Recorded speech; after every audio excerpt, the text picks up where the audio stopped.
Welcome, Elizabeth, to A Deeper Peace of Mind. Lovely to have you here. Wonderful to be here. When I reached out to you and said, I'd love you to come and speak to our people on A Deeper Peace of Mind, what would be your favourite topic to talk about? You came back very quickly on the subject of wisdom. I know it's something that is dear to your heart. I know over the many glasses and bottles of wine that we've had, that it's your thing. It's just what you're passionate about. So it's no surprise to me that that's something you wanted to talk about. And of course, that's such a valuable conversation to be having with all of these people who are listening here. So I'm just going to hand straight over to you, because I just want to hear you talk how you see wisdom, what it is.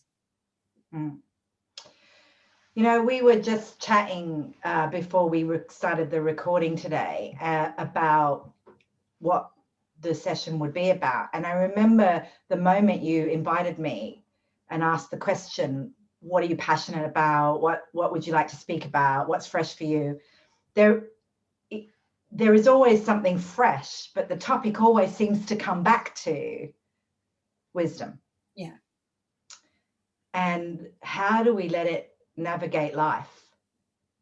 Because I've really seen, Nick, so clearly, it's actually all we need. Right. So this is why, I've got tears in my eyes sharing this with you, especially you, because my sister from another mister, we are the hatcher of plans, the dreamers of dreams, the doers of do, and yet if we look on our backwards at the breadcrumbs, we would see both of us, and we've actually cheerleaded each other through various different dark nights of the soul. Yeah. But we would see wisdom had a guiding hand, I think. Would you agree? Yeah, always. Even when it looked like it didn't. Yeah. So I just want to, I feel so grateful, privileged to be with you sharing this right now. So that I have to say that. But as we were exploring what are we going to do, it just became so clear that wisdom led when I came up with the topic, wisdom led when I came up with the subjects, wisdom is leading me right now, talking to you, wisdom led you to me. This is the perfection of one's wisdom. So it is a joy for me to talk about this. And the first thing I want to say is when I came across this understanding, and I'm guessing that you've used the words 3 principles with the people on this course who are listening here. Yeah, everybody here has been through at least the 6-week program, and they've been in Deeper Peace of Mind. So they when you say 3 principles, don't ask them what to define them. No, but they've had a taste. They've had a glimpse. But yeah, they know what you're talking about. But yeah, wisdom's a slippery one. So I just want to say that up front. It's like wisdom is like that apparently that thing I should be listening to instead of thought. Right. Well, yes, wait, I don't get it really. Is that wisdom? So kind of a lot of people are listening with that. Like, I've heard about this wisdom thing. It sounds like really good shit. Like, how do I get some? And that really, that's what people are sitting in. No, I get it. That's really helpful to get a sense of where people are on their journey and with this understanding. And me too, me too. But there was that moment, don't really remember when I had an epiphany about wisdom, or you could say an insight about insight. And what I saw was that I'd always had it. Right. It wasn't a destination, which it can feel like. Get me some of that. Give me some of that. Find me some of that. Where is that? How do I get more? Yeah. Like it's not here already. Yeah. And I just saw, it was probably early on, it was actually maybe, I know, you were there. It was the day I met Nicola Bird. I'm sure didn't have anything to do with you though, but Michael Neal, do you remember sitting on the stairs when we first met each other? I don't know if you remember, I do. It was he was doing coaching from the inside out in London, and it was you, I think, apprenticing with him at the time. Yeah. And it was on that training, so really quite a few years ago now, when I realized I've had it all along, whatever it is. Right. And I'm going to call it wisdom today. And so today, we're going to talk about what is wisdom. That's really the content. So this thing that I'm talking about, what did I find I had all along, and you too, by the way, whoever's listening. So I'm just going to talk to that now, because it was deeply reassuring. So it looks so simple to me now, but I've grappled like everyone with looking, searching, seeking. But how it looks now, it's so simple. When you don't have you on your mind and you're just being, whatever occurs. Yeah. Let's call that. It's that. Right? When you don't have how you're doing, what you should be doing, what might happen, what's going on, you know, when you don't have any of that on your mind and you're just being you, doing you, whether you're active or passive, doesn't matter. You could be washing the dishes. You could be standing in front of a stage of 1,000 people or anything in between. And you don't have you on your mind and what's occurring to do or say or be, that's wisdom. Right. So I'm going to play devil's advocate, right? I get to do that when I sit in this chair. I know. So kind of like when I'm brushing my teeth, right? I know how long to do it for, and I know whether to go up, down, left, right, press hard, not press hard. I'm never thinking about me. How am I doing? Am I brushing my teeth well today? Or am I not brushing? Have I done it long enough? I've not done it. Well, I can do that, but I tend not to. But surely that's just a habit I've learned, so I don't have to think about it anymore. And if I just live my whole life like that, then I'll just be like a robot. What? Sorry? How do you put that together? It's like doing things out of habit, because those are things that you don't have to think about, Elizabeth, right? It's like I don't have to think when I'm driving about how I'm driving, because it's just a habit. It's just a habit. Got it. And I don't have to think about how to make a cup of tea, because it's just a habit. You can't live your whole life like that, can you? Oh, yeah. No. Yeah. I get you now. I've got it now. Yeah. Well, that's not what I'm talking about. Because there's a missing piece. Thank you for being precise, Nicola Bird. Because there's a missing piece. Because we do have habits, you know. I mean, you know, habits are fine. It's all about whether or not they're working for you. I mean, brushing your teeth, pretty good habit, you know. So it's not like I'm saying to you, just become a habitual automaton robot. I'm actually saying the opposite of that, because there's a missing piece. Yeah, go on. It's your presence. Right. See, we can brush our teeth like a habit, automaton robotically, or with presence. Yeah. And it's the presence piece, like being there for it. Yeah. That's the kind of space. That's what I'm talking about. It's what arises. It's what you feel in that space. You know, and actually sometimes, if I'm, you know, honest about my own experience of wisdom, it is when I'm doing those automaton things that it's my intellect, which I'll talk to you a bit today about the difference between our intellect and our wisdom, in my experience, how it looks to me. Yeah. It's all metaphorical, really, but just my experience and how I talk about it. My intellect can get busy. And so the automatic behaviors like washing dishes, brushing teeth, you know, folding the laundry, it's like I'm giving my intellect a little cookie. Go and sit over there and have a cookie called folding the clothes. Keep yourself occupied like you do with the kids, you know. Yeah. And then something else can come through. So my intellect is occupied with something simple. So I think there is a kind of relationship, funnily enough, between those: having a shower, walking the dog, driving the car.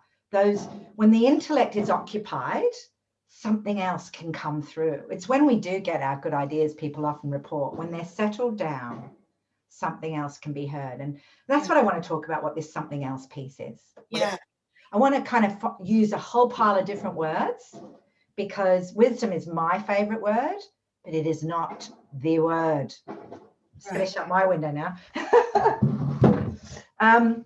It is not the word. The word doesn't have magical powers. Okay. Right. It's what the word is alluding to in your experience. So I'm going to use different words. Inner knowing.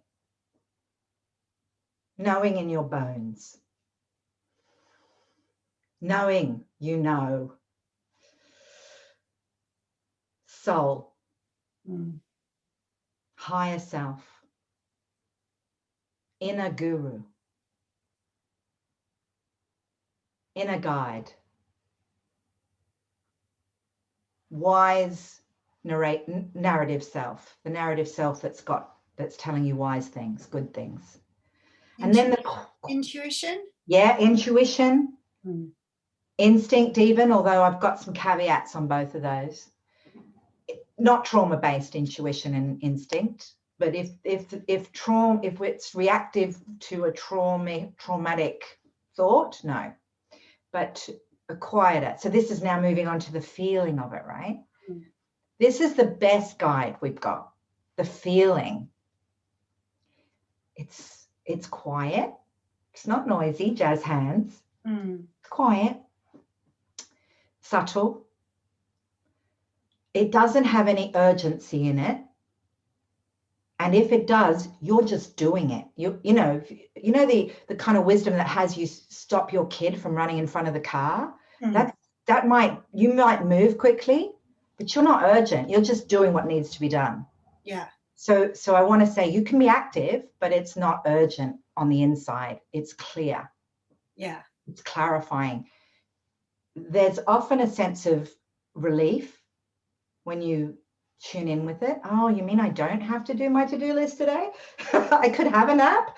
Oh, you're on track when you kind of get that feeling of it. It's got the feeling of your interest at heart, your best interest at heart. It's like your best friend would say. It's got that, that kind of saying, what would treat yourself like your own best friend or whatever. It's as if your own best friend would say that. And you're like, yeah. It can be triggered by other people's wisdom, but it is not a function of that. It's only because it resonates with you. We can get good advice 100 times. We've both given it to each other and ignored it. We can get good advice 100 times. And that one time, suddenly we hear it. That's because it resonates with our own wisdom. So it's personal. It's for you. Another word I like to use for it is insight. There's an insight, a perspective shift, a realization. Sometimes it can be an epiphany. Often it's got the bleeding obvious. Like, who was it? Was it Michael Neal? Bart Simpson. Bart Simpson moment. Homer Simpson moments, yeah. Yesterday I was working with a beautiful young woman who really only after a couple of conversations had a lot of anxiety, very obviously living in a world of anxiety when I met her. Beautiful, intelligent, creative, imaginative, classy operator. She's a leader in a finance team. Amazing woman, gorgeous, young, in her 30s, open. She heard something the very first session around thought. And I saw her 6 months later in the middle of a pandemic, having had to cancel her wedding. She had no thinking about it. She'd seen something, right? So she was suddenly really quiet. And then we had a call. I felt like a bit of a fraud. There was nothing to do on the call. You must have these. Yeah. It's like, oh, wow. I remember Mike used to say, all I've got is wow, cool. You know what I mean? So she'd really seen something and was listening to her wisdom, right? And then we had a call yesterday and something had happened. And she was a bit agitated and anxious. And I just listened to her and I said, you know what? It sounds like you're putting pressure on yourself. And she went, she couldn't speak. Yeah. And suddenly the words that I'd said, so I've said those words a few times before to a few people, they didn't have this effect. Oh, and I'm sure lots of people, probably her husband or future husband, had said the same thing to her, right? You're just putting the pressure on yourself, don't worry about it. She actually said exactly that. And then she heard something that resonated with her wisdom and literally went, those moments, people went quiet. We didn't need to finish the call. Everything else after that was just hanging out.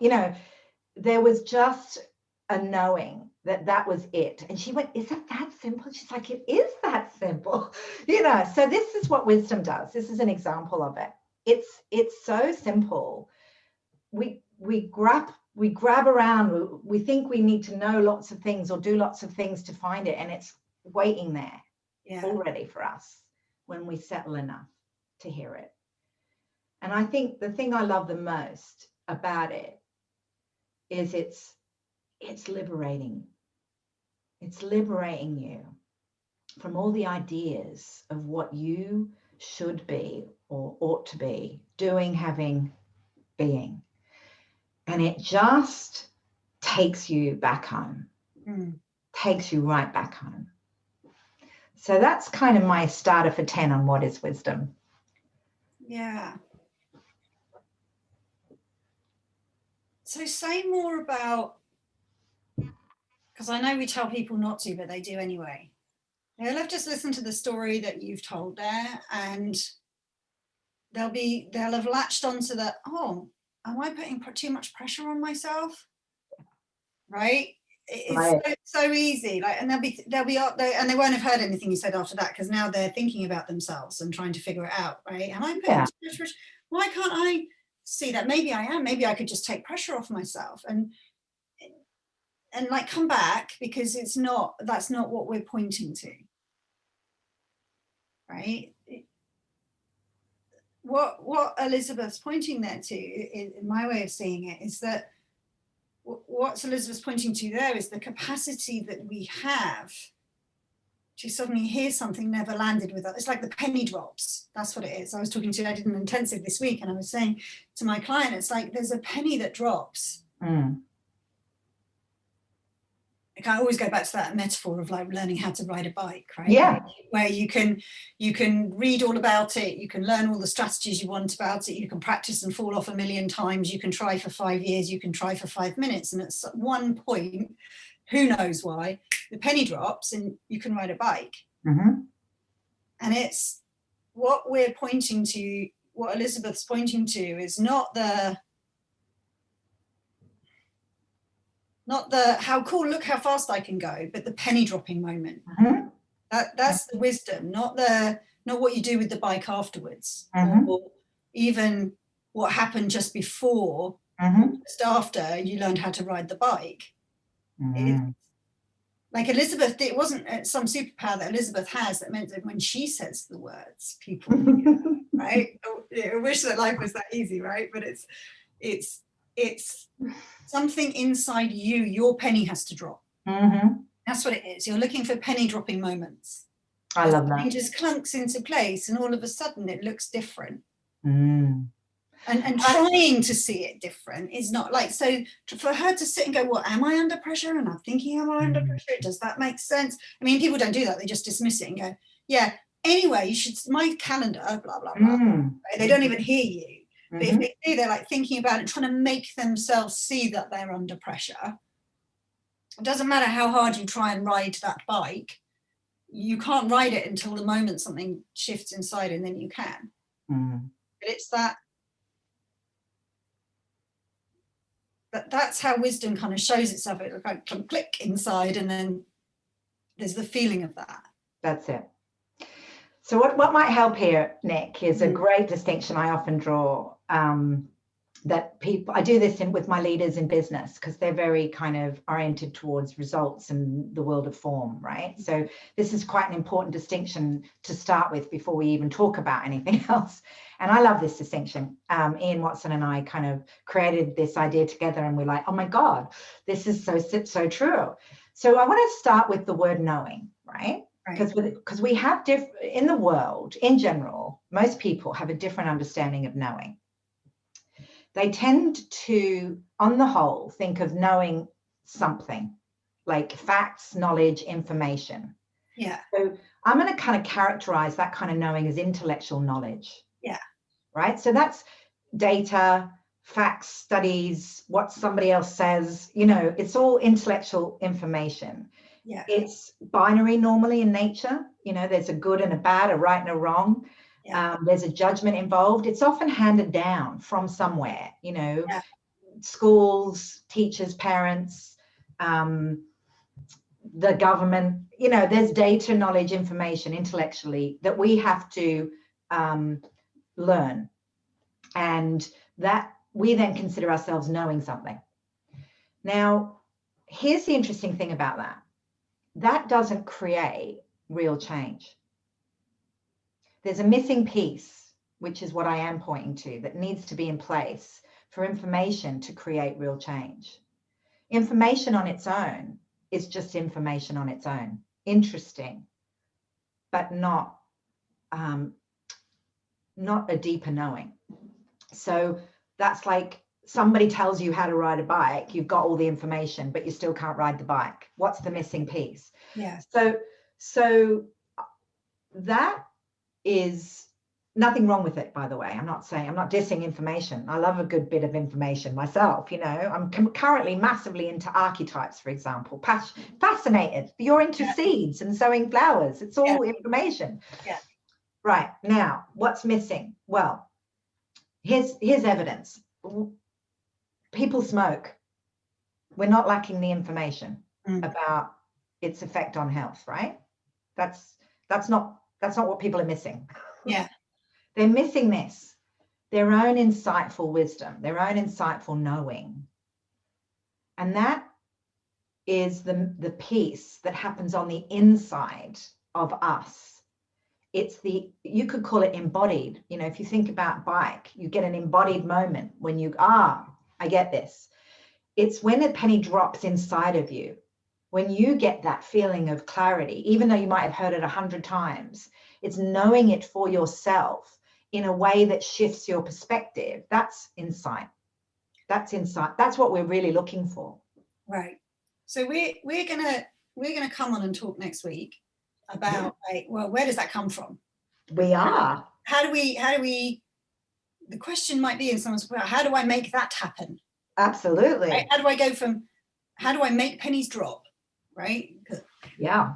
And there's a whole load that's raised by that question. But if there was one thing like that, I guess that we could invite people to go and look at in this context of what is wisdom, what would you love them to spend the next week doing or looking for or reflecting on? Or like if you could give some people one thing to consider more between now and when they watch next week's video on the what is wisdom topic, like what, is there anything that comes to mind? Yeah, totally.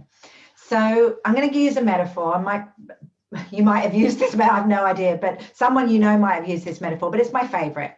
So the intellect can get busy, and it's a bit like a brass band playing in our head, right? Can be a bit noisy, and it can sometimes mean that we're not hearing what I'm going to call the flute of our wisdom. And it's quiet, it's clarifying, it's simple, it often feels like a little nudge. And I invite everyone to just listen and notice that in themselves whenever it arises. And that's it, you know, just that noticing. See, often because we don't know about the flute, we only hear the brass band. Now we've had a conversation about the flute, we've got a better chance of hearing it now. Yeah. So just kind of open your ears, open your heart, open your eyes for the flute, and see what happens, the flute of your wisdom. Brilliant. So you guys can share what you see about that in our Facebook group. And then we're going to come back next week. So go do your homework, and we'll be back next week, and we're going to be talking about like, how does one make a penny drop?